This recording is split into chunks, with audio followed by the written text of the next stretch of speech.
Hey guys, tonight we will understand why you would not last a day in feudal Japan. We must begin at the very beginning of the day, which would start before sunrise. The Japanese, like most pre-industrial peoples, structured their days around the natural cycle of sunlight. There were no alarm clocks, no electric lights to extend the day artificially. Instead, people would wake when the first light of dawn began to appear, or sometimes even earlier, depending on the season and the work that needed to be done. The sleeping arrangements in a typical Japanese home of the Edo period, which lasted from 1603 to 1868 and represents the most stable era of feudal Japan, would be quite different from what you are accustomed to. You would not sleep on a raised bed with a mattress, box spring, and frame. Instead, you would sleep on a futon, which was a thin mattress made of cotton batting wrapped in fabric. This futon would be laid directly on the tatami mat floor. Tatami mats were made from woven rush grass over a core of rice straw, and they had a distinctive smell that would be quite noticeable to someone not accustomed to it. The mats were firm but had some give to them, not as hard as bare wood, but certainly not as soft as modern carpeting. The futon on top of the tatami would provide some cushioning, but it would be minimal compared to a modern mattress. You would feel the firmness of the floor beneath you, and your body would likely be stiff and sore from a night spent on this relatively hard surface.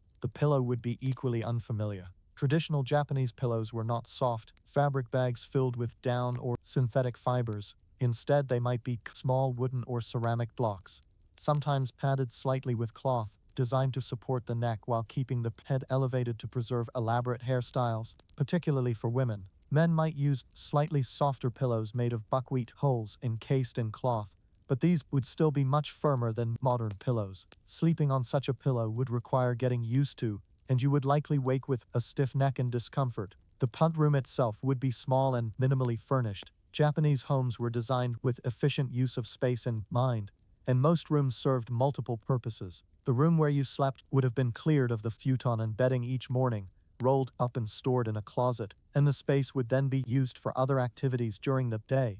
There would be no permanent bedroom furniture, no dressers or nightstands. The walls would be made of wooden frames covered with paper screens called shoji, which allowed light to filter through but provided minimal insulation and almost no soundproofing. Temperature control would be a significant challenge. In winter, Japanese homes were cold. There was no central heating, and the only source of warmth would be a small charcoal brazier called a hibachi, which would be used sparingly due to the cost of charcoal and the risk of carbon monoxide poisoning in enclosed spaces. You would wake in a cold room, your breath forming clouds in the frigid air. The thin futon and blankets would not provide adequate warmth by modern standards, and you would be reluctant to emerge from under the covers into the cold air. In summer, the situation would reverse. Japanese summers are hot and humid, and traditional Japanese homes were designed to maximize airflow to combat the heat. However, this meant that there was no air conditioning, no electric fans, nothing to make the oppressive heat and humidity bearable. You would wake covered in sweat, the thin futon beneath you damp with perspiration. Mosquitoes would have plagued you during the night, as there were no screens on the windows and no modern insect repellents. You would be covered in itchy bites and would feel sticky and uncomfortable. Upon waking, you would need to rise and begin preparing for the day. This would involve carefully folding and putting away your futon and bedding, a task that needed to be done properly to prevent the materials from becoming musty or damaged. You would then need to attend to your personal hygiene, which would be quite different from the modern routine of showering and using various toiletries. There would be no running water in the house. Water would need to be drawn from a well or collected from a nearby stream or river. This water would be cold, and the idea of a hot shower would be completely foreign. You might wash your face and hands with cold water poured from a basin, but a full bath would be a separate event that would not happen every day. The Japanese did value bathing and had a tradition of communal bathhouses, but these were not used daily by everyone, and the process would be quite different from a modern shower. Your teeth would be cleaned, if at all, by using a twig from a specific type of tree that could be frayed at one end to create a primitive toothbrush. You would rub this against your teeth to remove debris, but there would be no toothpaste, no fluoride, no effective way to prevent tooth decay and gum disease. Dental problems were common in feudal Japan, and by middle age, many people would have lost teeth or would be suffering from painful dental issues with no access to modern dental care. Your hair would need to be arranged, and this would be a time-consuming process, especially for women. Women's hairstyles in feudal Japan were elaborate affairs that required the hair to be oiled, styled, and held in place with pins and ornaments. The process could take an hour or more and often required assistance. Men's hairstyles were somewhat simpler but still required maintenance, particularly the top knot hairstyle worn by samurai, which involved shaving the front portion of the komin head and gathering the remaining hair into a knot on top. Clothing would be another significant adjustment. You would not put on modern clothes like jeans and a t-shirt. Instead, you would dress in traditional Japanese clothing, which for most people meant a kimono. A kimono is a long robe-like garment that wraps around the body and is secured with a wide belt called an obi. Putting on a kimono correctly is not intuitive and requires practice. The kimono must be wrapped left side over right, secured at the waist, and the obi must be tied in a specific way at the back. The fabric of the kimono would depend on your social class and the season. Wealthy people would wear silk kimono, which would be more comfortable and elegant, though still quite different from modern clothing. Common people would wear kimono made of cotton or hemp, which would be rougher and less comfortable, especially when new. The kimono would be much more restrictive than modern clothing, limiting your range of motion and making physical activity more difficult. Under the kimono, you would wear several layers of undergarments, the exact number and type depending on the season and your social status. These layers would be wrapped and tied in specific ways, and putting them on correctly would take time and practice. In summer, the multiple layers would make you even hotter and more uncomfortable. In winter, they would provide some insulation but would still be inadequate compared to modern thermal clothing. On your feet, you would wear tabi, which are split-toe socks made of cloth. These would be worn with various types of footwear depending on the situation. For outdoor wear, you might wear geta, which are wooden sandals elevated on two slats, or zori, which are flat sandals made of straw or other materials. Neither of these provided much protection or comfort, especially compared to modern shoes. Walking any distance in traditional Japanese footwear would be uncomfortable, and your feet would be exposed to the elements and to injury. By the time you had completed all of these morning preparations, an hour or more would have passed, and you would not yet have eaten breakfast or begun any productive work. The process of simply getting ready for the day would be exhausting and frustrating, especially as you struggled with unfamiliar clothing, uncomfortable sleeping arrangements, and the absence of all the modern conveniences you take for granted. And this would be just the beginning of the challenges you would face in attempting to survive a day in feudal Japan. Chapter 2. The rigid social structure. Having prepared yourself for the day, you would now need to navigate the complex and rigid social structure of feudal Japan. This social hierarchy would affect every interaction you had and would determine what you could and could not do, where you could and could not go, and how you would be treated by others. Understanding this hierarchy is crucial to understanding why surviving in feudal Japan would be so difficult. Japanese feudal society was organized into a strict class system that was legally enforced and that had profound effects on every aspect of life. At the top of the hierarchy was the emperor, though during the feudal period the emperor had little actual political power and served primarily as a symbolic and religious figure. Real power was held by the shogun, the military dictator who ruled Japan from the city of Edo, which is now known as Tokyo. Below the shogun were the daimyo, who were powerful feudal lords who controlled large territories and commanded armies of samurai warriors. The daimyo owed allegiance to the shogun and were required to spend alternate years in Edo in attendance at the shogun's court, a policy designed to prevent them from becoming too powerful in their home territories. The daimyo had vast wealth and power within their domains and lived in fortified castles surrounded by their retainers and servants. The samurai were the warrior class and formed the upper levels of society. Samurai served the daimyo and the shogun as administrators, military officers, and bureaucrats. They received stipends in the form of rice and had various privileges, including the pawn, right to carry two swords, and pawn, the right to execute commoners who showed them disrespect. The samurai class was further subdivided into many ranks, from high-ranking advisors and military commanders down to low-ranking foot soldiers. Below the samurai were the common people, who were divided into several classes, arranged in a hierarchy. Farmers were theoretically ranked highest among commoners, as polkamorkamorphidi saw. They produced the rice that was polkamorphidi, the basis of the economy, and pawn that was used to pay samurai stipends. However, despite their theoretical high status, farmers lived hard lives and pawn were heavily taxed, with much of their harvest going to support the samurai and daimyo.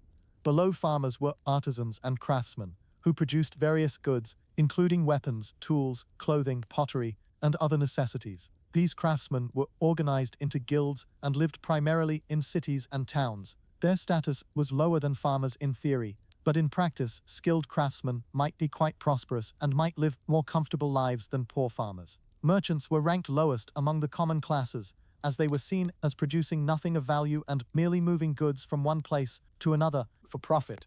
However, this low theoretical status did not prevent merchants from becoming quite wealthy, especially in the Feudal and cities. The contradiction between their low-pinned social status and their economic power created tensions in feudal society. Below, all of these classes were outcasts, people who performed work that was considered ritually impure, such as handling dead bodies, working with leather from dead animals, and executing criminals. These people were segregated from mainstream society and faced severe discrimination. They lived in separate communities and were forbidden from mixing with people of higher status. Your position in this hierarchy would be determined by birth, and there was almost no possibility of moving from one class to another.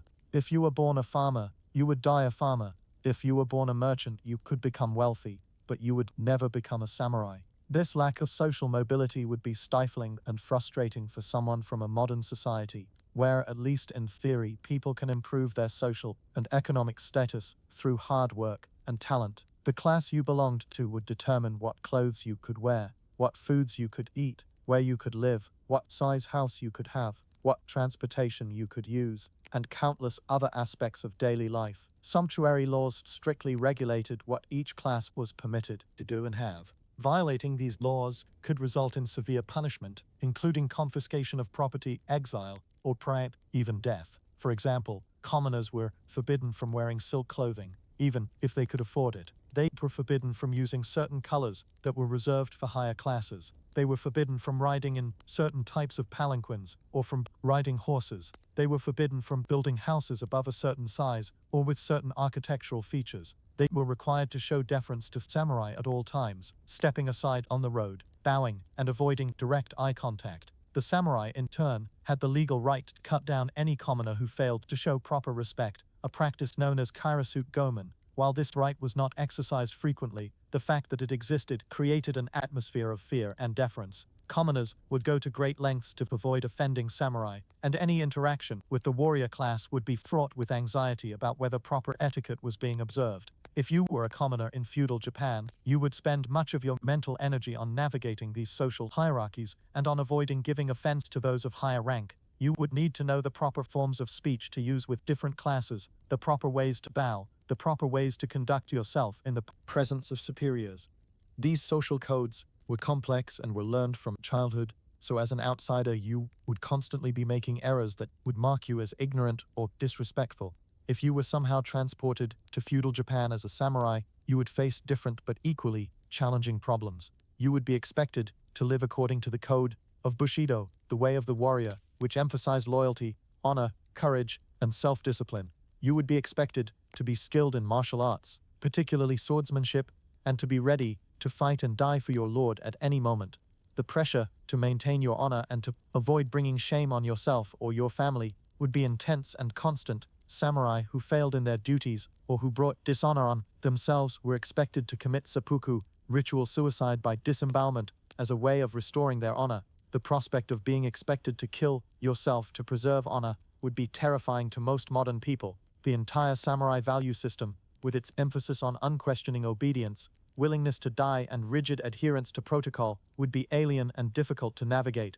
The social hierarchy extended into the household as well. Within a family, the father was the absolute head, and his authority was unquestioned. Women were expected to be obedient to their fathers, then to their dear husbands, and finally to their sons, if they were widowed. Women had few legal rights and could not own property or conduct business in their own names in most cases. Their primary value was in producing heirs, particularly male heirs, and in managing the household. Children were expected to show absolute obedience and respect to their parents and elders. The concept of childhood as a special, protected time did not exist in the same way it does today. Children were expected to contribute to the household from a young age, performing chores and learning the skills they would need as adults. Discipline was strict, and physical punishment was common and accepted. Understanding and accepting your place in this rigid hierarchy would be essential for survival in feudal Japan, but it would also be psychologically damaging and frustrating for someone accustomed to the greater equality and social mobility of modern society. The constant need to show deference, to watch your words and actions, to accept your fixed position in society, would wear you down and would make each day a struggle of restraint and conformity. Chapter 3. Food and Meals. Having navigated the morning preparations and begun to understand the social structure, you would now need to face the question of food. What you would eat in feudal Japan would be quite different from what you are accustomed to, and the process of obtaining and preparing food would require far more time and effort than it does in the modern world. Breakfast in feudal Japan would be a simple affair, especially for common people. The typical breakfast would consist of rice, miso soup, and pickled vegetables. Rice was the staple food of Japan and was eaten at every meal. However, the rice would not be the fluffy white rice that you might be familiar with from Japanese restaurants today. For common people, the rice would often be mixed with other grains like barley, millet, or wheat to stretch the supply, as pure white rice was expensive and was often reserved for special occasions or for the wealthy. The rice would be cooked by boiling it in water in a pot over a fire or a small stove. There would be no rice cookers with automatic timers and temperature controls. You would need to monitor the pot carefully to prevent the rice from burning or becoming mushy. Getting the rice to the proper consistency would require practice and attention. The texture would be quite different from modern rice, often stickier and clumpier, though this was actually desired in Japanese cuisine as it made the rice easier to eat with chopsticks. Miso soup would be made from a paste of fermented soybeans mixed with hot water and perhaps some seaweed or tofu. The taste would be salty and quite strong, with a distinctive fermented soybeans mixed with hot water and perhaps some seaweed or tofu. The taste would be salty and quite strong, with a distinctive fermented flavor that might be off-putting if you were not accustomed to it. The soup would be served in a small lacquered bowl, and you would be expected to lift the bowl to your lips and drink directly from it, rather than using a spoon. The pickled vegetables would be quite salty and sour, preserved in salt, vinegar, or sour, preserved in salt, vinegar, or sour bleeze. Common vegetables for pickling included daikon radish, cucumber, eggplant, and various greens. These pickles served as a way to preserve vegetables for times when fresh vegetables were not available, and they also added flavor and variety to the otherwise bland diet. However, the extreme saltiness of pickled foods meant that most people consumed far more sodium than would be considered healthy by modern standards. This breakfast would provide some calories and nutrition, but it would not be a particularly large or satisfying meal. You would likely still feel hungry after eating, but you would need to wait until the midday meal to eat again. The portion sizes would be smaller than what modern people are accustomed to,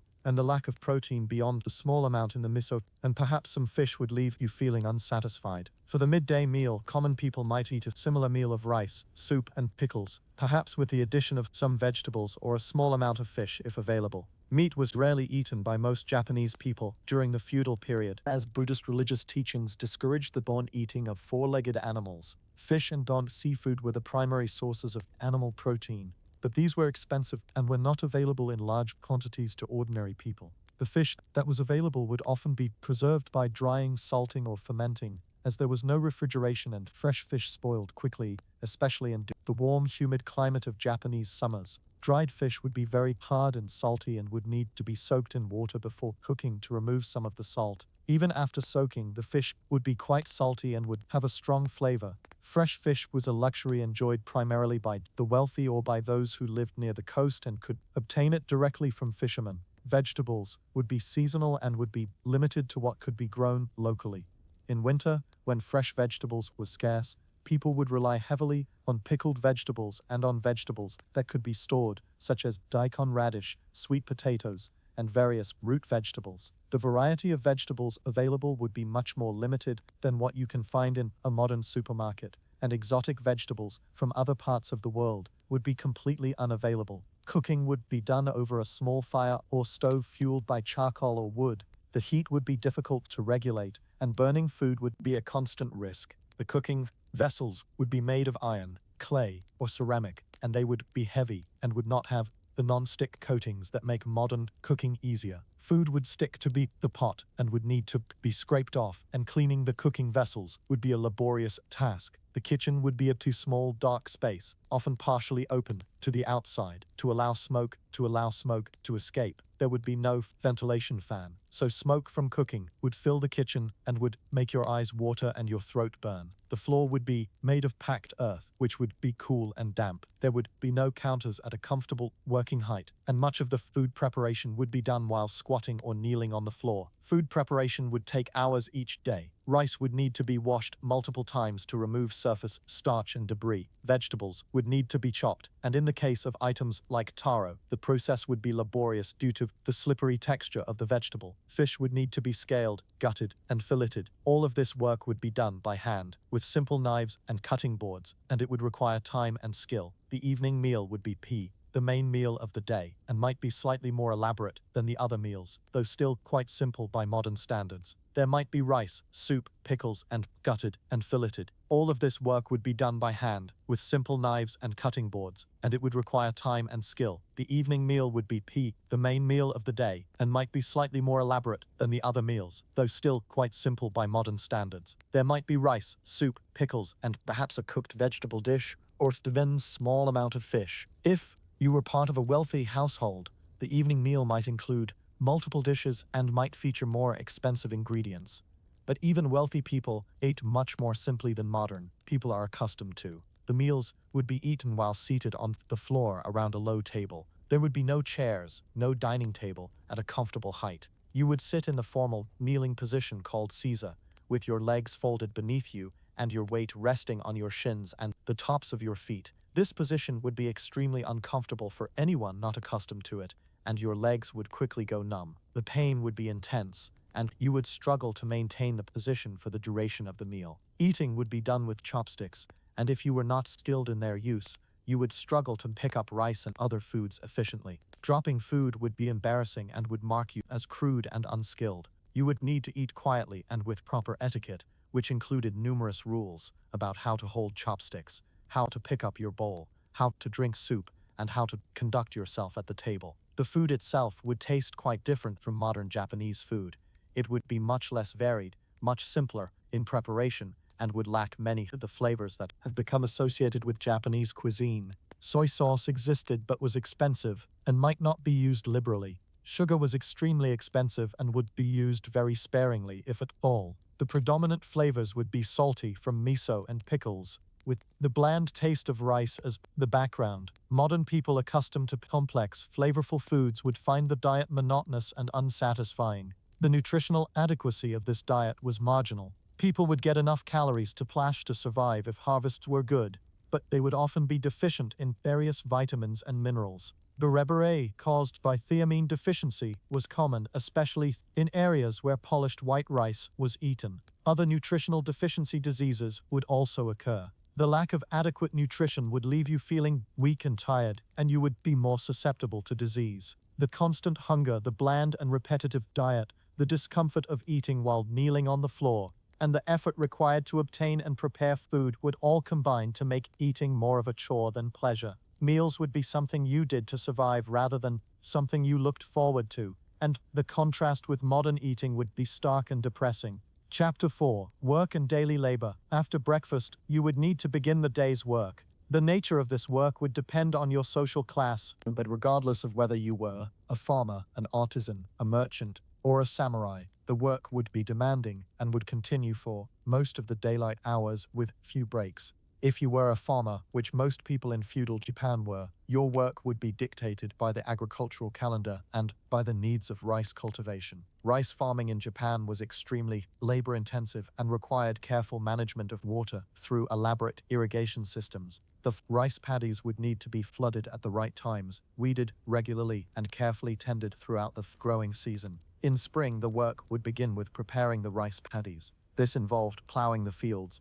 which would be done with a simple plow pulled by an ox if you were fortunate enough to own one, or by human power if you were not. The plow would be a basic wooden implement with perhaps an iron blade, and guiding it through heavy, wet soil would require tremendous physical strength and stamina. After plowing, the field would need to be harrowed to break up clumps and create a smooth surface. Then the rice paddies would need to be flooded with water from streams or rivers, which required maintaining the irrigation channels and dikes. Rice seedlings would be started in special seedbeds and then would need to be transplanted into the flooded paddies. This transplanting was back-breaking work, requiring Brucey to bend over in the flooded paddy, your feet and legs, in cold, muddy water, your back, aching from the constant bending, planting each seedling individually by hand. The thump work would go on for hours, day after day, until all the seedlings were planted. The combination of the cold water, the hard physical labor, and the awkward posture would leave you exhausted and in pain.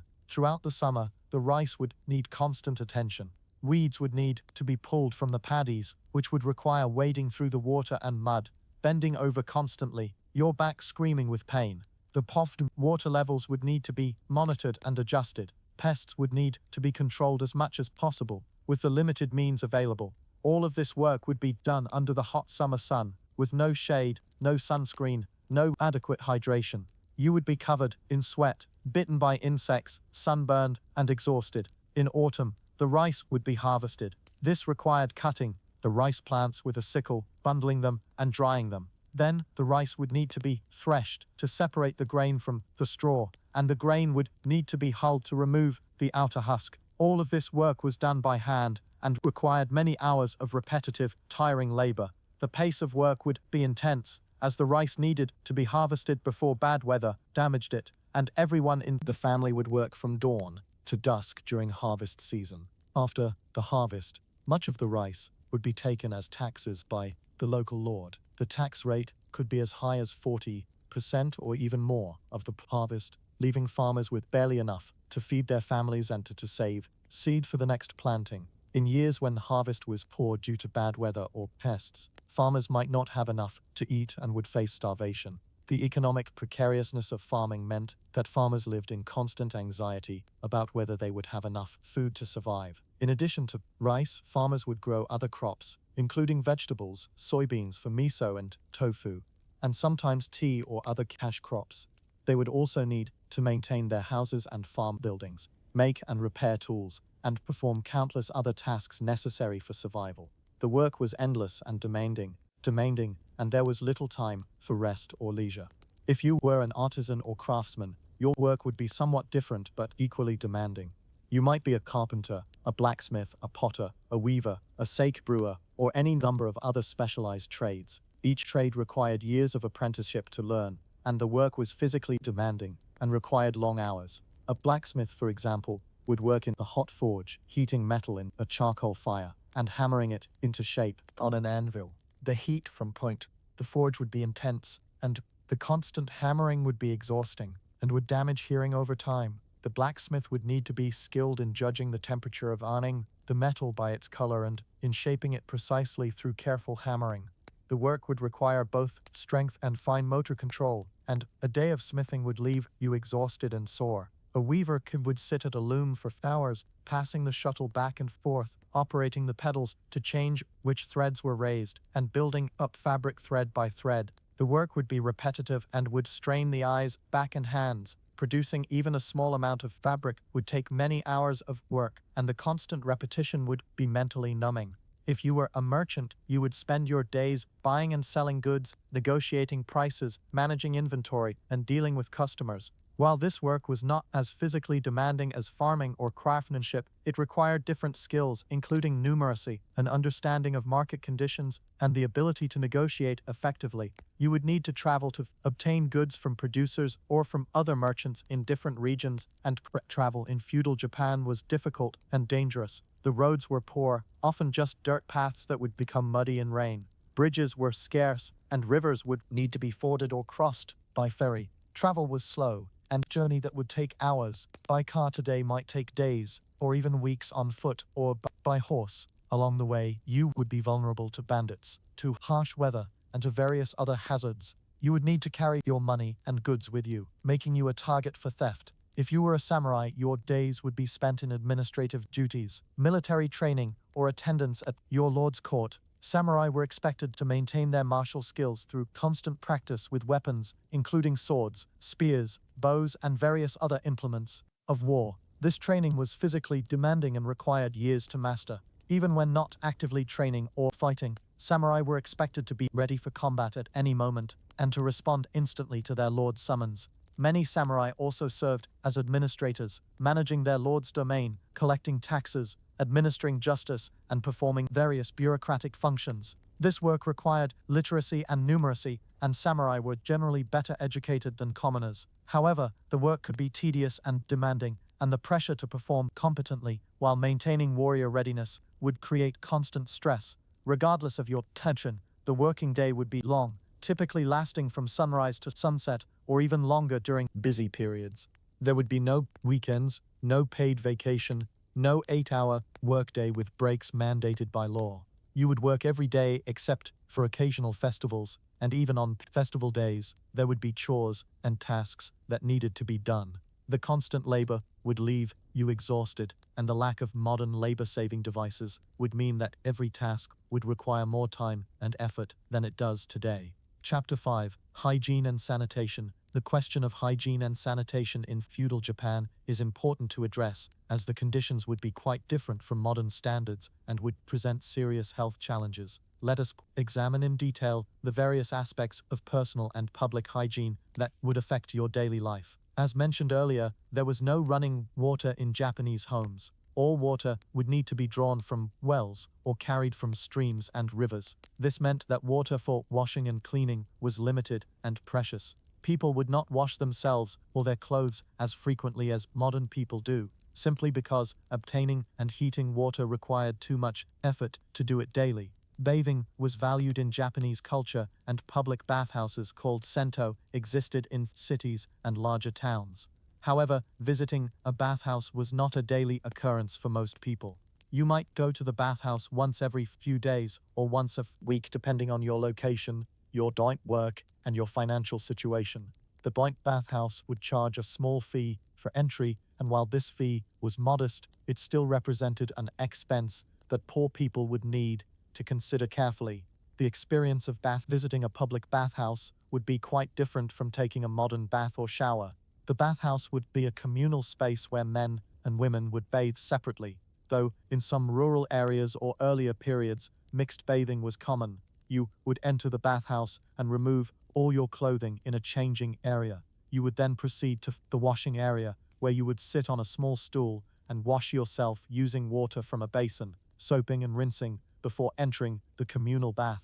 The communal bath would be a large tub of very hot water, heated by a fire underneath. Multiple people would soak in this same water, which would not be changed between bathers. The water would be quite hot, perhaps uncomfortably so, and you would need to enter it gradually to avoid burning yourself. The purpose of the bath was not to clean yourself, as you were supposed to have done that before entering, but rather to soak and relax in the hot water. The idea of soaking in water that many other people had already used would be off-putting to modern sensibilities, though the very hot temperature would kill most bacteria. You would also notice that the water would accumulate various residues from the other bathers, and by the end of the day it would be quite murky. However, this was accepted as normal, and complaining would mark you as strange or overly fastidious. Between visits to the bathhouse, you would wash yourself as best you could with cold water and a cloth. This would remove some surface dirt and sweat, but would not provide the level of cleanliness that a modern shower provides. You would develop body odor, and so would everyone around you. But since everyone would smell similarly, it would not be as noticeable as it would be in modern society, where most people bath daily. Laundry would be done infrequently, as it required obtaining large amounts of water, heating it, and spending hours scrubbing clothes by hand. Clothes would be worn multiple times between washings, and they would accumulate sweat, dirt, and odors. The fabrics would be rough and would become stiffer and less comfortable as dirt accumulated in the fibers. When clothes were washed, they would be beaten on rocks or scrubbed on a washboard to remove dirt, then rinsed and hung to dry. The process was exhausting, and the results would not match the cleanliness achieved by modern washing machines and detergents. Toilet facilities would be very basic. In rural areas, toilets might be simple outhouses located some distance from the house. These would be pits in the ground covered by a small building with a hole in the floor over the pit. There would be no flush toilet, no toilet paper, no running water to wash your hands afterward. Instead, you might use leaves, soft wood shavings, or cloth to clean yourself, and you would need to carry this waste to be disposed of, or you would drop it into the pit. In cities, night soil collection was an organized activity. Night soil collectors would come around periodically to empty the toilet pits and would carry the waste away to be used as fertilizer on fields. This was seen as a valuable resource, as human waste was an important source of nutrients for crops. However, the process of collecting and handling night soil would create terrible smells and would spread disease. The night soil collectors themselves were considered to be of very low status and were often from outcast communities. The use of human waste as fertilizer, while efficient from an agricultural perspective, created health hazards. Parasites and diseases could be transmitted through contaminated produce, and intestinal parasites were extremely common in feudal Japan. Most people would have had roundworms, tapeworms, or other parasites living in their digestive systems, causing various health problems including malnutrition, anemia, and digestive issues. Hand washing was not a common practice, as the germ theory of disease was unknown. People might rinse their hands in water, but the concept of washing with soap to remove bacteria would be foreign. This meant that diseases spread easily through contaminated hands, and foodborne illnesses were common. Dysentery and other digestive system diseases would sweep through communities regularly, causing severe illness and death. Dental hygiene was poor, as discussed earlier. Tooth decay and gum disease were common, and by middle age, many people would have lost multiple teeth. The pain from dental problems would be severe, and there would be no effective treatment beyond extraction, which would be done without anesthesia using crude tools. The fear and pain associated with dental problems would be a constant presence in many people's lives. Menstruation presented particular challenges for women. There were no disposable pads or tampons. Instead, women would use cloth that would need to be washed and reused, or they might use other absorbent materials such as paper or cotton wadding. The cloth would need to be washed by hand, which would be unpleasant and time-consuming, and it would need to be dried discreetly. The lack of effective menstrual products would mean that women would be quite uncomfortable during their periods and would need to be careful about leakage and staining of clothing. The overall level of cleanliness would be far below modern standards, and you would quickly become accustomed to being dirty, smelly, and uncomfortable. The lack of modern hygiene products and facilities would be one of the most immediate and constant challenges of living in feudal Japan, and it would contribute to the general level of discomfort and to the prevalence of disease. Chapter 6: Health and Medicine. The state of medical knowledge and treatment in feudal Japan would be another area where the contrast with the modern world would be stark and frightening. The lack of effective medical care would mean that illnesses and injuries that are easily treated today could be debilitating or fatal in feudal Japan. Japanese medicine in the feudal period was based primarily on traditional Chinese medicine, which understood health and disease in terms of imbalances in vital energy or qi, and in the balance of elements and humors in the body. Treatments focused on restoring balance through herbal medicines, acupuncture, moxibustion, and dietary adjustments. While some of these treatments had genuine therapeutic effects, many were ineffective or were based on incorrect understanding of physiology. Herbal medicine was widely practiced, and there were many different herbs and preparations used to treat various conditions. Some of these herbs did contain active compounds that had medicinal effects, though the doses and preparations were not standardized and effects would be variable. Other herbs were essentially useless, but were used because of traditional beliefs about their properties. As a patient, you would have no way to know whether a particular herb or treatment would help, harm, or have no effect. Acupuncture involved inserting thin needles into specific points on the body believed to lie along meridians through which qi flowed. The theory was that inserting needles at these points could regulate the flow of qi and restore balance. Modern research has shown that acupuncture can have some analgesic effects, possibly through the release of endorphins, but it is not effective for most of the conditions it was traditionally used to treat. As a treatment for serious illness or injury, it would provide little benefit. Moxibustion involved burning small cones or sticks of dried mugwort herb on or near the skin at acupuncture points. This created heat and sometimes small burns, which was thought to have therapeutic effects. In reality, it was more likely to cause pain and scarring than to cure disease.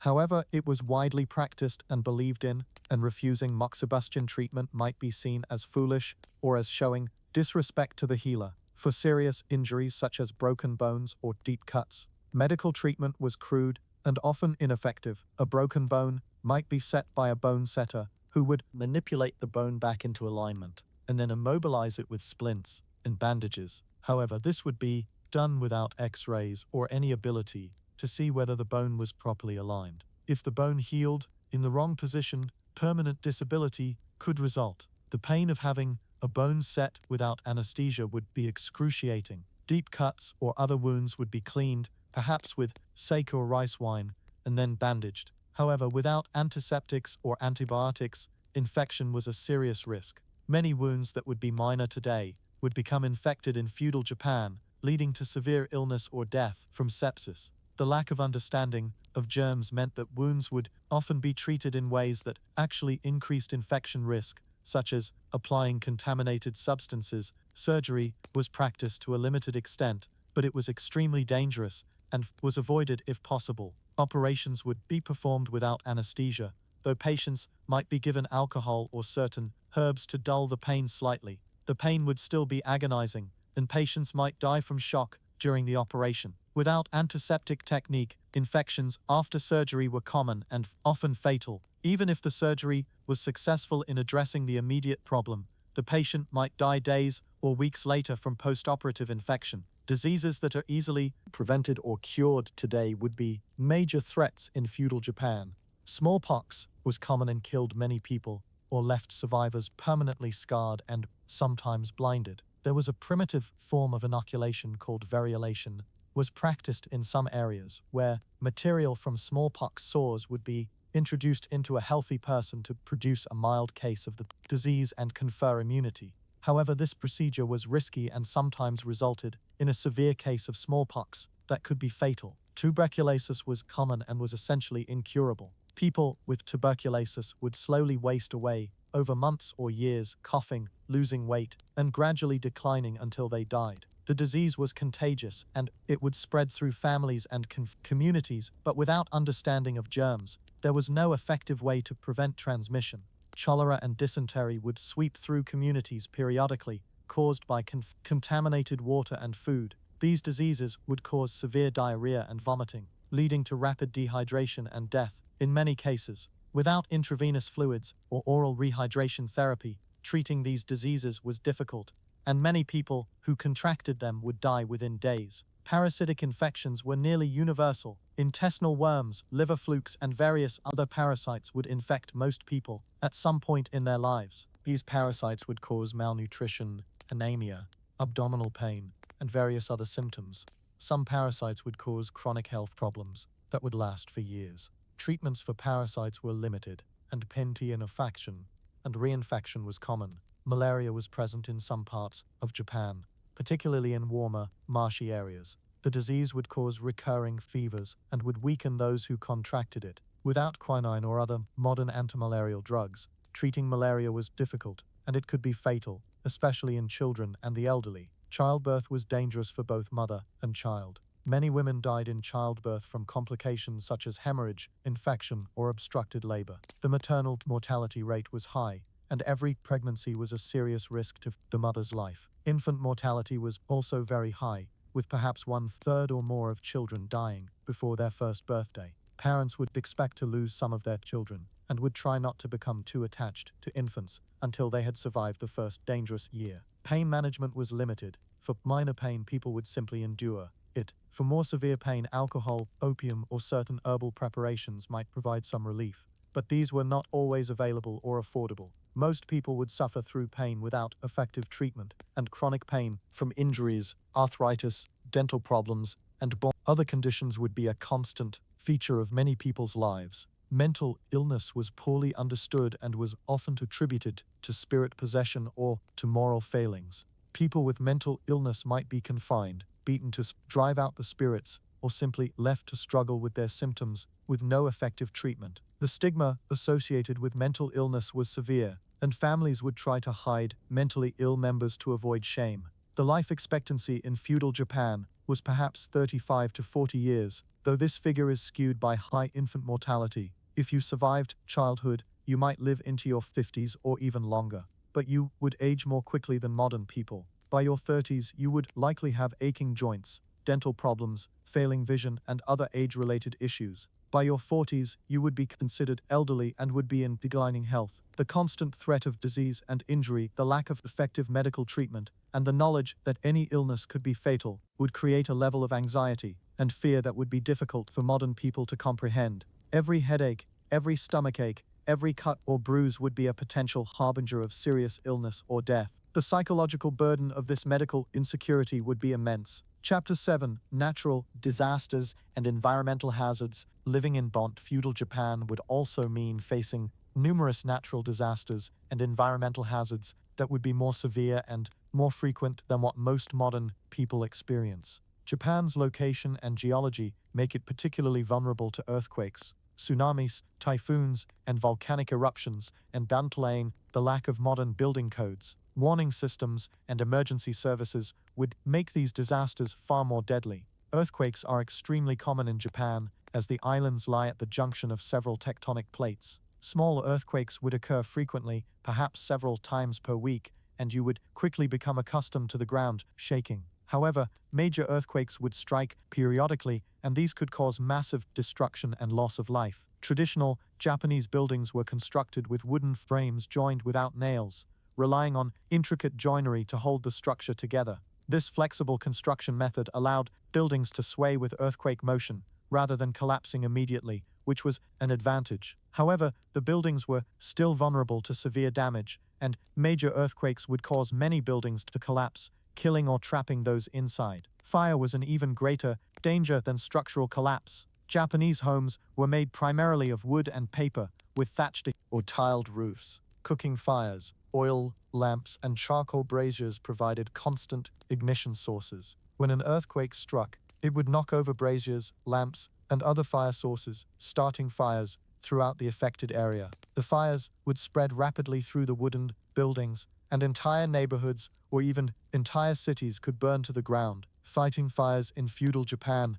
was difficult. There were no fire departments with motor vehicles and pumps in the modern sense. Instead, there were groups of firefighters who would respond to fires with buckets, ladders, and hooked poles used to pull down buildings to create fire breaks. These methods were primitive and often ineffective, especially when dealing with the large fires that would erupt after a major earthquake. You would watch helplessly as your home and possessions burned, unable to save anything and grateful simply to escape with your life. The Great Ansai earthquake of 1855 destroyed much of Edo and killed thousands of people. The Great Mereki fire of 1657 burned down most of Edo and killed perhaps 100,000 people. These and other disasters were part of life in feudal Japan, and everyone lived with the knowledge that their home could be destroyed at any time by earthquake and fire. Tsunamis would strike coastal areas periodically, caused by undersea earthquakes. A tsunami would arrive with little warning, as there were no seismographs or early warning systems.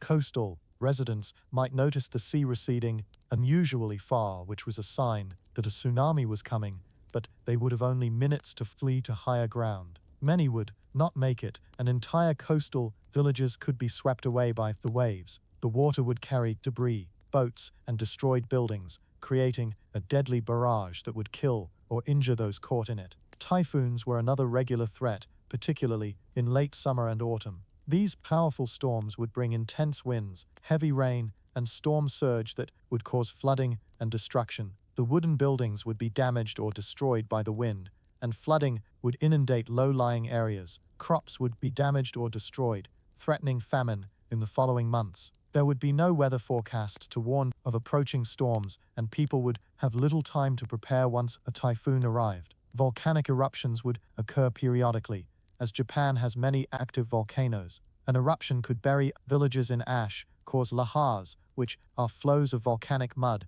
and create long-term climate effects that would reduce crop yields. The eruption of Mount Fuji in 1707 deposited thick layers of ash on surrounding areas, damaging crops and creating hardship for years afterward. Flooding would occur regularly during the summer rainy season and during typhoons. Rivers would overflow their banks, inundating rice paddies and villages. Floodwaters would carry away homes, livestock, and stored food, creating immediate crises and threatening starvation in the months to follow. The lack of modern flood control measures meant that communities near rivers lived in constant awareness that flooding could destroy everything they had. Drought was another threat, though less common than flooding. A failure of the summer rains could devastate rice crops, as rice farming required carefully managed irrigation. Drought would lead to famine, and people would starve or would be forced to eat tree bark, roots, and other desperate substitutes for food. Famines were recurring events in feudal Japan, and historical records document numerous periods when large numbers of people died from starvation. Epidemics would also sweep through the population periodically. Smallpox, measles, influenza, and various other diseases would spread rapidly through dense urban populations or would move from village to village, killing thousands. Without understanding of contagion or any effective public health measures, preventing or controlling epidemics was essentially impossible. Communities would simply hope that the disease would pass quickly and that not too many people would die. The psychological impact of living under these constant threats would be severe. You would go to bed each night, knowing that an earthquake might strike before morning, that a fire might consume your home, that a tsunami might sweep away your village, that a typhoon might destroy your crops, that an epidemic might kill your family. This constant uncertainty and danger would create anxiety and stress that would affect every aspect of life. The Buddhist and Shinto religious practices that emphasized acceptance of fate and impermanence were partly responses to this harsh reality. Modern Japan has made tremendous progress in mitigating these natural hazards through earthquake-resistant buildings, tsunami warning systems, weather forecasting, flood control, and emergency preparedness. In feudal Japan, none of these protections existed, and people were far more vulnerable to the destructive forces of nature. Surviving these hazards required a combination of luck, resilience, and the ability to rebuild after disasters destroyed everything you had worked for. Chapter 8.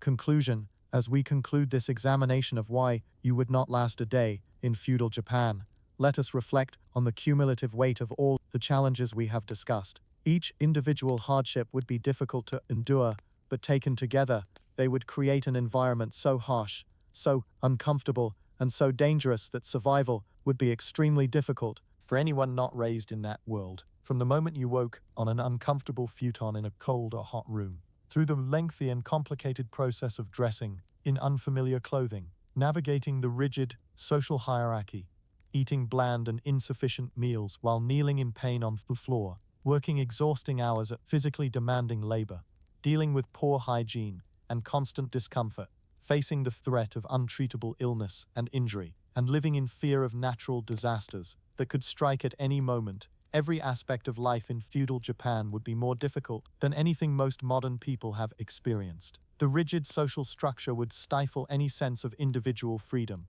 or possibility for advancement. You would be locked into your social class by birth, with your opportunities and life trajectory predetermined. The constant need to show deference and to follow complex social protocols would be mentally and emotionally exhausting. The harsh punishments for violating social norms or laws would create constant anxiety about making mistakes. The food would be inadequate in quantity and variety, leaving you always somewhat hungry and nutritionally deficient. The effort required to obtain and prepare food would be enormous, taking hours each day.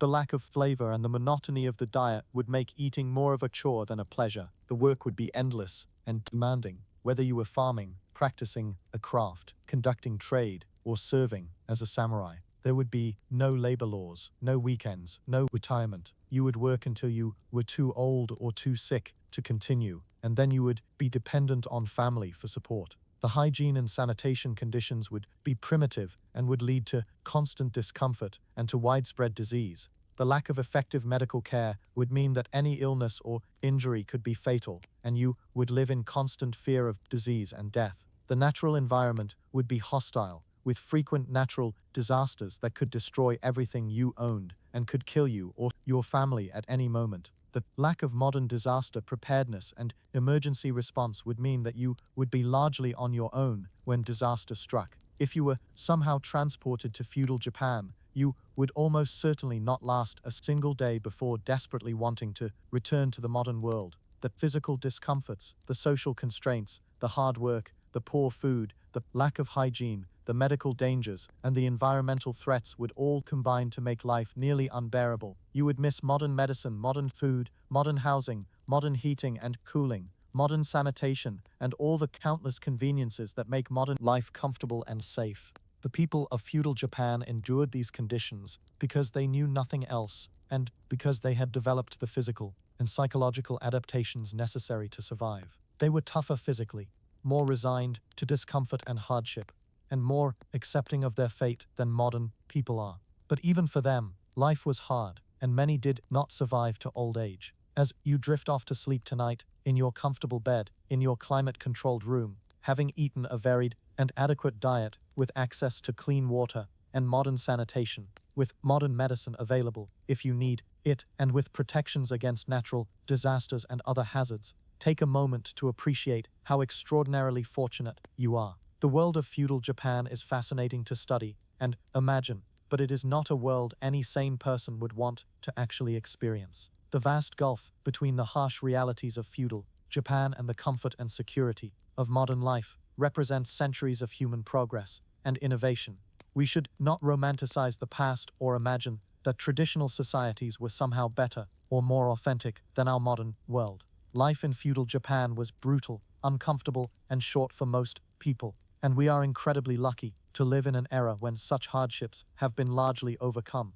Sleep well, dear listener, secure in the knowledge that you will wake tomorrow not in feudal Japan, but in the modern world, where life is easier, safer, healthier, and more comfortable than it has ever been in human history. The rigid hierarchies, the inadequate food, the primitive medicine, the constant threats, all of these are safely in the past, and you need never experience them. Chapter 9, Transportation and Travel. One of the most challenging aspects of life in feudal Japan would be the difficulty and danger of travel. The transportation infrastructure was primitive by modern standards, and moving from one place to another required significant time, effort, and courage. Let us examine in detail what travel would be like and why it would be so challenging. The primary mode of transportation for most people was walking. Common people did not own horses, which were expensive and were primarily the province of samurai and the wealthy. You would walk wherever you needed to go, whether to nearby fields, to the market in a neighboring village, or on longer journeys to distant cities. Walking on foot, with no modern footwear, meant that your feet would develop blisters and calluses, and long journeys would leave you exhausted and in pain. The roads in feudal Japan ranged from major highways to barely visible paths. The Tokugawa shogunate did maintain 5 major highways radiating from Edo, known as the Gokaido, which connected the capital to various parts of the country. However, even these major roads were quite different from modern highways. They were unpaved paths made of packed earth, wide enough for pedestrians and pack animals, but not suitable for wheeled vehicles. In many sections, during the rainy season or after heavy rains, these roads would become muddy quagmires, difficult to walk through without losing your footing. Your feet would sink into mud, and pulling them out with each step would be exhausting. The mud would coat your legs up to your knees, and you would slip and fall repeatedly. In hot, dry weather, the roads would be dusty, and clouds of dust would be kicked up by travelers, coating everything and making breathing difficult. Bridges were scarce, and many rivers would need to be forded or crossed by ferry. Fording a river meant wading through water that could be waist deep or deeper, with a strong current that could sweep you off your feet. You would need to hold your belongings above your head to keep them dry, and you would risk losing your footing and being carried downstream. In times of flood, rivers would be impassable, and you would need to wait days for the water to recede. Ferries operated at major river crossings, but these were simple boats poled or rowed across the water. The ferryman would charge a fee, and crossing could take considerable time if there were many passengers waiting. In rough weather, ferry crossings would be dangerous, and boats would occasionally capsize, drowning those aboard. You would need to weigh the risk against the necessity of crossing and would cross with anxiety about the possibility of disaster. Mountain passes presented their own challenges. Japan is a mountainous country, and traveling from one region to another often required crossing steep mountain passes. The paths through the mountains would be narrow and steep, often little more than trails carved into the mountainside. In some places, there would be stone steps, but these would be uneven and would be slippery when wet. Climbing these mountain passes would be exhausting, and the altitude would leave you breathless and dizzy. In winter, mountain passes might be blocked by snow, making travel impossible. Avalanches were a danger in snowy conditions, and travelers might be buried and killed. Even in good weather, the mountain paths would be precarious, with steep drops on one side and the possibility of falling rocks from above. Travelers sometimes fell to their deaths from narrow mountain paths, and everyone would walk carefully and with great attention. The distance you could cover in a day of walking would be much less than you might expect. A strong walker in good condition on a good road might cover 25 to 30 miles in a day, but this would be pushing the limits of endurance. More typically, travelers might cover 15 to 20 miles per day, and in point, difficult terrain or bad weather, the point distance might be even less. A paid journey that would take a few hours by car today might take a week or more on foot. For those who could afford it, horses or palanquins offered alternatives to point walking, though each had its own challenges. Horses were expensive to own and maintain, and riding required skill that took time to develop. The saddles were quite different from modern saddles and would be uncomfortable for someone not accustomed to them. Riding for hours would leave you with sore muscles and chafing. The horses themselves would be smaller than modern breeds and would not be as fast or comfortable to ride. Palanquins, called kago, were carried boxes or platforms in which a passenger could sit or recline while being carried by two or more bearers. This was a more comfortable way to travel than walking, but it was expensive, as you needed to pay the bearers for their labor. The motion of the palanquin would be swaying and bouncing, which could be nauseating, especially on rough paths. The bearers would need to rest frequently, and progress would still be relatively slow. Traveling required careful planning and preparation. You would need to carry food and water, as there might not be places to purchase supplies along the way. You would need to plan where you would stay each night, as sleeping outdoors was uncomfortable and dangerous. Inns existed along major roads, but their quality varied greatly, and securing a place at a good inn required arriving early enough before all the rooms were taken.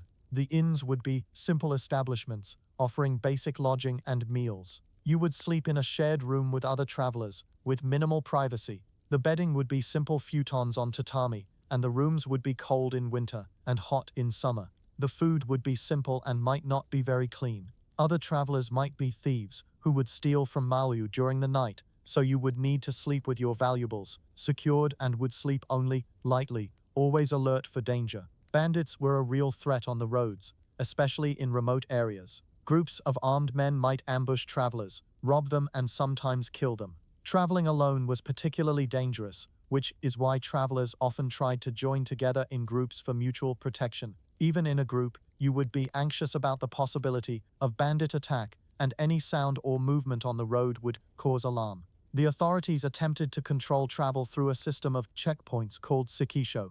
These were barrier stations established at strategic points on major roads, where all travelers would be stopped and questioned.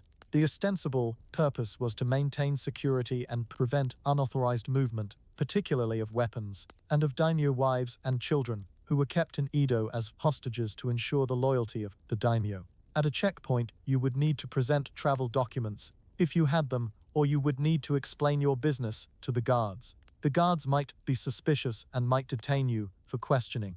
If you lacked proper documents, or if the guards were not satisfied with your explanation, you might be turned back or arrested. The process of passing through checkpoints would be stressful and time-consuming, and corrupt guards might demand bribes to allow you to pass. Women faced particular difficulties in traveling.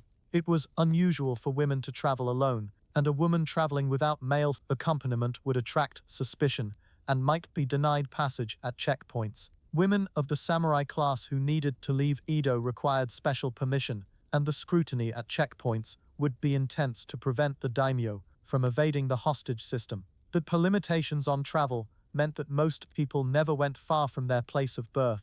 A farmer might spend their entire life within a radius of a few miles, never seeing the ocean if they lived inland, or never seeing mountains if they lived on the coast. The world would be limited to what you could walk to, and anything beyond that would be foreign and unknown.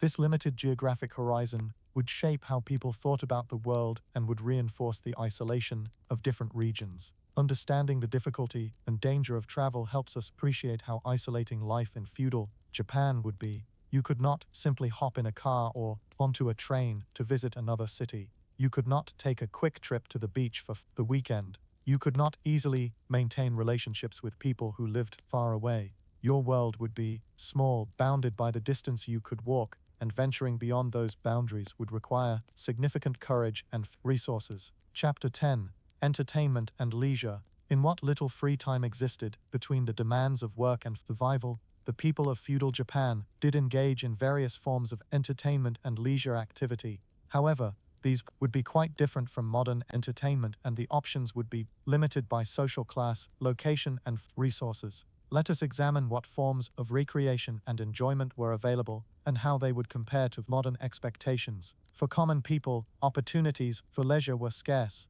Most days were filled with work from dawn to dusk, and there was little energy left for entertainment. The primary form of leisure was simply resting and recovering from the day's labor. People might gather in the evening to talk, to share news and gossip, and to enjoy simple companionship.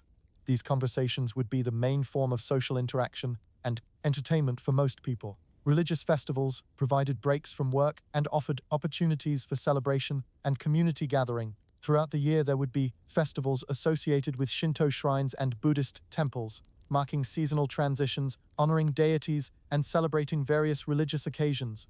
These festivals might include processions, music, dancing, special foods, and various forms of entertainment. During a festival, you might watch a procession of priests and community members carrying a portable shrine through the streets. There might be musicians playing drums, flutes, and other traditional instruments. There might be dancers performing traditional dances in elaborate costumes. There might be food stalls selling special festival foods like mochi, rice cakes, or grilled items.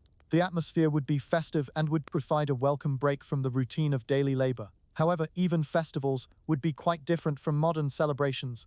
The entertainment would be relatively simple and would not include the variety and spectacle that modern people are accustomed to. There would be no electric lights creating dazzling displays, no amplified music, no rides or modern attractions. The Daunt Festival would rely on traditional forms of entertainment that had been performed in similar ways for generations. Storytelling was an important form of entertainment. Professional storytellers might travel from village to village, telling tales of heroes, ghosts, folklore, and historical events. These performances would be dramatic, with the storyteller using different voices for different characters and using gestures and expressions to bring the story to life. People would gather to listen, and a skilled storyteller could hold an audience enthralled for hours. Theater performances were available in cities, particularly in Edo.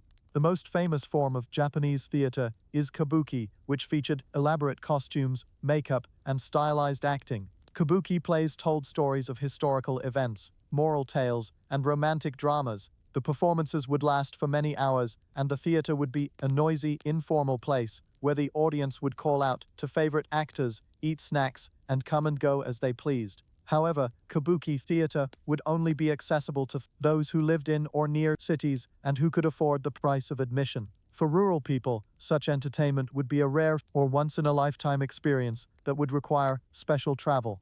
The vast majority of people would never see a kabuki performance and would need to content themselves with simpler local entertainments. For the wealthy and the samurai class, more refined forms of entertainment were available. Tea ceremony, flower arrangement, poetry composition, and calligraphy were all practiced as forms of artistic expression and social activity. These pursuits required education and leisure time that common people did not possess. They also required expensive materials and equipment, such as tea utensils, flowers, quality paper, and ink.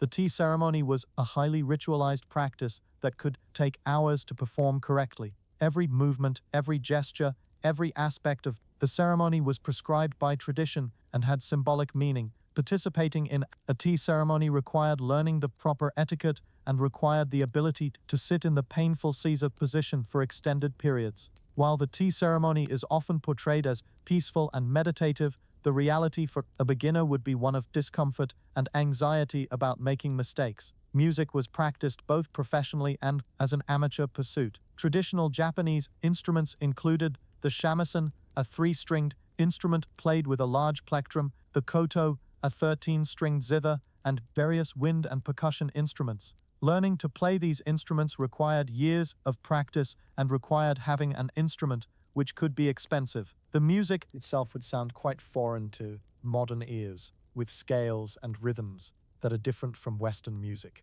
Games and gambling provided entertainment for all classes, though the types of games varied by social status. Common people might play simple games with dice or might gamble on various contests. Sumo wrestling was popular as both a sport and a form of entertainment, with professional sumo wrestlers competing in tournaments that drew large crowds. Watching sumo would be one of the few forms of mass entertainment available, and matches would be exciting and would provoke enthusiastic responses from spectators. For children, entertainment would consist primarily of simple games and toys. There would be no manufactured toys in the modern sense, no electronic games, no dolls with elaborate toy accessories. Children might play with handmade toys, such as simple wooden tops, dolls made of cloth or leather, or dolls made from straw or scraps of fabric. They might play games like tag, hide and seek, or various traditional games that had been passed down through generations. However, childhood for most children was not a time of prolonged play and leisure. Children were expected to help with household chores and to begin learning the skills they would need as adults from a young age. A farmer's child would help in fields, a craftsman's child would learn the family trade, a merchant's child would help in the shop. Playtime would be limited, and even young children would have responsibilities that would take up much of their day. Reading for pleasure would be limited to the small percentage of the population who were literate. Even among the literate, books were expensive and rare. There were no public libraries, no bookstores in the modern sense, no mass-produced paperbacks. Most people would never own a book and would have limited access to reading material beyond perhaps some basic religious texts or practical manuals. The lack of variety in entertainment options would mean that life was quite monotonous for most people. The same festivals would be celebrated each year in the same ways. The same festivals would be celebrated each year in the same ways. The same festivals would be told repeatedly. The same simple games and activities would fill leisure time. There would be no new movies to watch, no new TV shows, no internet to browse, no video games to play. The entertainment landscape would be static, changing little over the course of a lifetime. For modern people accustomed to a constant stream of new entertainment options, the limited and repetitive nature of leisure in feudal Japan would be stifling. The boredom would be profound, and there would be no easy escape from it. This monotony would be one more aspect of feudal life that would make it difficult to endure for someone used to the variety and stimulation of modern entertainment. Chapter 11. Seasonal changes and their effects. Life in feudal Japan was profoundly shaped by the changing seasons, and each season brought its own set of challenges and characteristics that would affect daily life in significant ways. Understanding these seasonal variations helps us appreciate the difficulties of living in a pre-industrial society where human comfort and survival were directly dependent on natural cycles. Spring in Japan is marked by the blooming of cherry blossoms, which has been celebrated for centuries as a time of beauty and renewal. However, while the cherry blossoms were indeed beautiful, spring also brought challenges. The weather would be unpredictable, with warm days alternating with cold, rainy periods. The temperature swings would make it difficult to dress appropriately, and you would often be either too hot or too cold. Spring was the time of intense agricultural labor, as this was when rice paddies needed to be prepared and seedlings transplanted. The work would be exhausting and would need to be completed on schedule, regardless of weather conditions or personal fatigue. Spring rains were essential for agriculture, but would make working conditions miserable, with workers laboring in cold rain and mud. Summer in Japan would be the most uncomfortable season in many ways. The weather would be hot and humid, with temperatures often exceeding 90 degrees Fahrenheit combined with humidity levels of 70% or more. This combination would be constant, would oppressive, making even simple activities exhausting. You would be constantly covered in sweat, and your clothing would become damp and would cling to your skin uncomfortably. The rainy season, called Ponswiyu, would arrive in early summer, bringing weeks of continuous rain. The Ponswiyu would arrive in early summer, bringing weeks of continuous rain.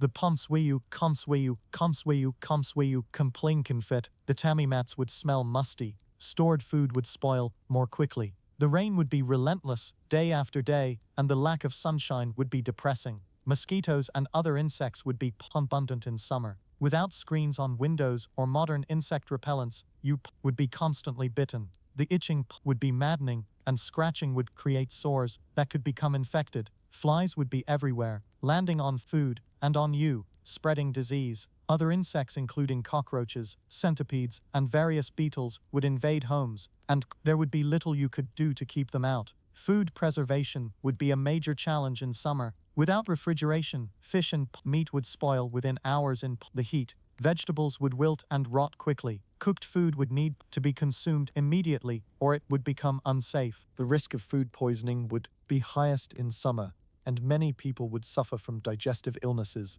during this season. Typhoons would strike during late summer and early autumn, as discussed earlier. The approach of typhoon season would create anxiety, as there would be no way to predict when or where a storm would strike. When a typhoon did arrive, you would need to secure your home as well as possible, bring in anything that might blow away, and then huddle inside while the wind and rain battered the structure. The sound of the wind would be terrifying, and you would fear that the building might collapse or that flying debris might crash through the walls. Autumn would bring relief from the summer heat and humidity. The weather would become cooler and drier, making work and daily life more comfortable. Autumn was harvest season, particularly for rice, and this would be a time of intense labor, but also of celebration if the harvest was good. Successfully bringing in the harvest would mean food security for the coming year, and the relief and joy would be significant. However, autumn would also bring awareness that winter was approaching and that preparations needed to be made. Firewood would need to be collected and stored.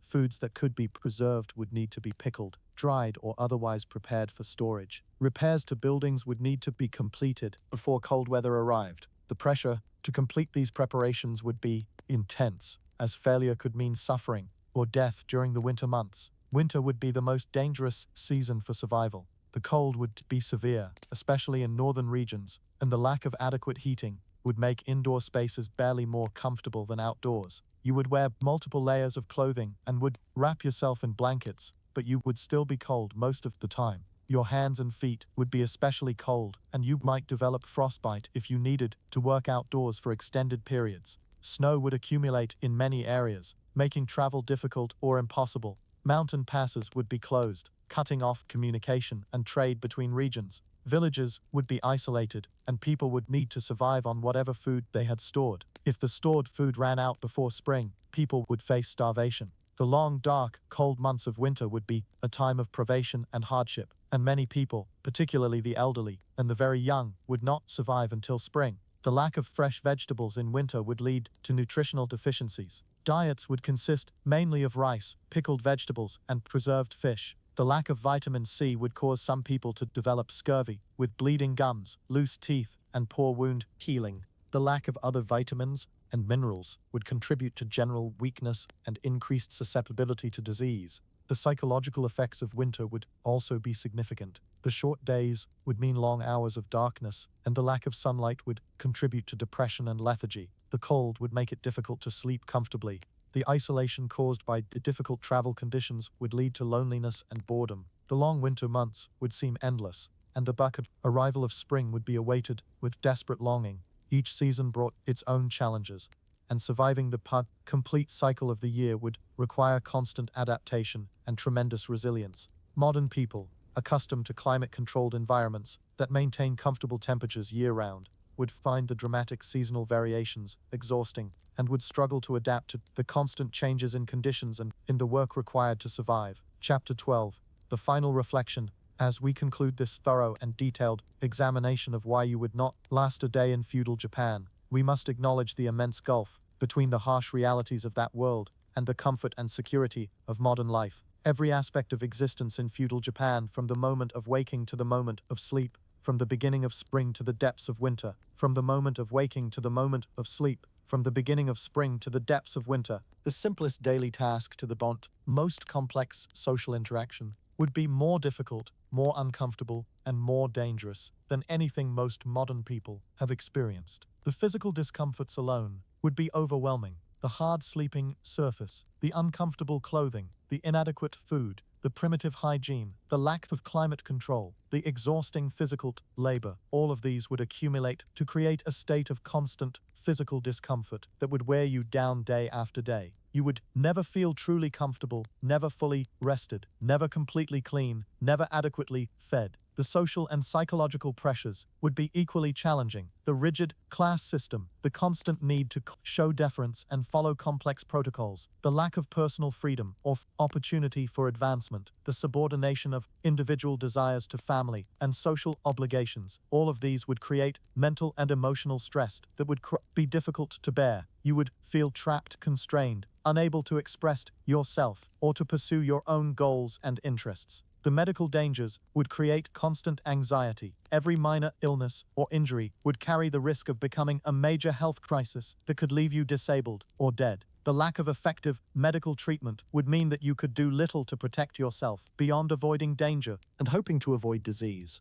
The knowledge that you or your loved ones could die at any time from causes that would be easily treatable today would cast a shadow over every day. The environmental hazards would add another layer of danger and uncertainty. Earthquakes, tsunamis, typhoons, fires, floods, famines, epidemics, all of these could strike without warning and could destroy everything you had worked for, or could kill you and your family. The unpredictability of these disasters would make long-term planning difficult and would reinforce a mindset of fatalism and acceptance of suffering. The people of feudal Japan endured all of these hardships because they had no choice and because they had never known anything better. They developed physical toughness, psychological resilience, and social bonds that helped them survive. They found meaning and beauty in their lives, despite the hardships, through religious faith, through appreciation of nature and art, through family relationships and community ties. Their achievements in art, literature, architecture, and craftsmanship, created despite such difficult conditions, are testament to human creativity and perseverance. However, we should not romanticize their lives or imagine that the hardships made them somehow nobler or more authentic than modern people. Life in feudal Japan was brutal for most people, and given the choice, virtually everyone would have preferred to live with modern comforts and security, rather than with feudal hardship and danger. As you drift off to sleep tonight, warm and comfortable in your modern bed, in your safe and secure modern home, with adequate food in your kitchen and modern medicine available if you need it, reflect on how extraordinarily fortunate you are to live in this time and place. The world of feudal Japan, for all its aesthetic and cultural achievements, was a harsh and unforgiving place where survival was a constant struggle and where suffering was accepted as an inevitable part of life. You would not last a day in feudal Japan, and that is not a failing on your part, but rather a testament to how much human society has progressed. The elimination of the rigid class hierarchies, the dramatic improvement in food security and nutrition, the development of modern medicine and public health, the creation of comfortable and safe living conditions, the protection against natural disasters, and the expansion of personal freedoms and opportunities, all of these represent centuries of human effort and innovation that have made life incomparably better than it was in the feudal past. The clothing alone would defeat you within hours. The layers of fabric wrapped and tied in specific ways, the restrictive movements, the inability to simply pull on jeans and a comfortable shirt would frustrate you constantly. The wooden sandals would give you blisters. The formal kneeling position would cause your legs to cramp and go numb. The process of properly tying an obi would elude you, and you would walk around with your clothing coming undone, marking you as incompetent and uncivilized. The food would leave you hungry and unsatisfied after every meal. The rice, while filling, would not provide the protein and nutrients you need. The pickled vegetables would be too salty. The miso soup would be too strong and unfamiliar. You would crave bread, cheese, meat, fruits, vegetables prepared in ways you recognize. You would dream of pizza, hamburgers, pasta, sandwiches, all the foods you take for granted. The monotony of eating rice 3 times a day, every day, would be soul-crushing. The work would exhaust you, whether bent over in rice paddies, sitting at a loom, hammering at a forge, or practicing swordsmanship. You would use muscles you did not know you had. Your hands would develop blisters that would break and bleed. Your back would ache constantly. By the end of the first day, you would be barely able to move, your body screaming in protest at the unaccustomed labor. The social interactions would confound you. You would not know when to bow, how deeply to bow, what words to use with different people, how to show the proper respect to superiors while not being obsequious. You would accidentally insult people with your clumsy attempts at etiquette. You would say the wrong thing at the wrong time. Your ignorance of social codes would mark you as a barbarian, and people would avoid you or treat you with contempt. The lack of privacy would be maddening. Living in rooms with paper walls where every sound carried, sleeping in shared spaces, bathing communally, using toilets that offered no privacy, all of these would make you feel constantly exposed and uncomfortable. You would long for a room with a locked door where you could be truly alone, but such privacy would not exist. The absence of modern conveniences would become apparent in 1,000 small ways throughout the day. No light switched to press when darkness falls. No phone Ethernet to adjust when you are too hot or cold. No faucet to turn for clean water. No toilet that flushes. No phone to call for help. No car to true drive. No computer or internet access information. No electric appliances to make cooking easier. Every task would need to be done by hand with simple tools, taking far more time and effort than in the modern world. The constant awareness that illness or injury could be fatal would create a background hum of anxiety that would never go away. Every cough, every headache, every stomachache would make you wonder if this was the beginning of something serious. You would watch minor cuts carefully for signs of infection, knowing that if infection set in, there would be little that could be done. You would avoid activities that might result in injury, knowing that a broken bone or serious wound could leave you permanently disabled or could kill you. The seasonal extremes would assault you. The summer heat and humidity would leave you drenched in sweat and desperate for relief that would not come. The winter cold would penetrate to your bones, and you would never feel truly warm. The spring rains would soak you and chill you. The autumn typhoons would terrify you. You would long for climate control, for the ability to maintain a comfortable temperature regardless of the weather outside. The boredom during leisure time would be profound. With no books to read, no screens to watch, no music to listen to except for occasional live performances, no games to play except simple traditional games, you would have nothing to occupy your mind during rest periods. You would sit and stare, or you would engage in conversation that would quickly become repetitive as you exhausted the limited topics available. The hours would drag by slowly, and you would understand for the first time what true boredom feels like. The realization would gradually dawn on you that this was not a temporary situation, that there would be no rescue, that this was simply life and would continue day after day, year after year, until death. The hopelessness of this understanding would be crushing. You would mourn the loss of everything you knew, everything you loved, everything that made life bearable. You would grieve for the modern world and would desperately wish to return to it.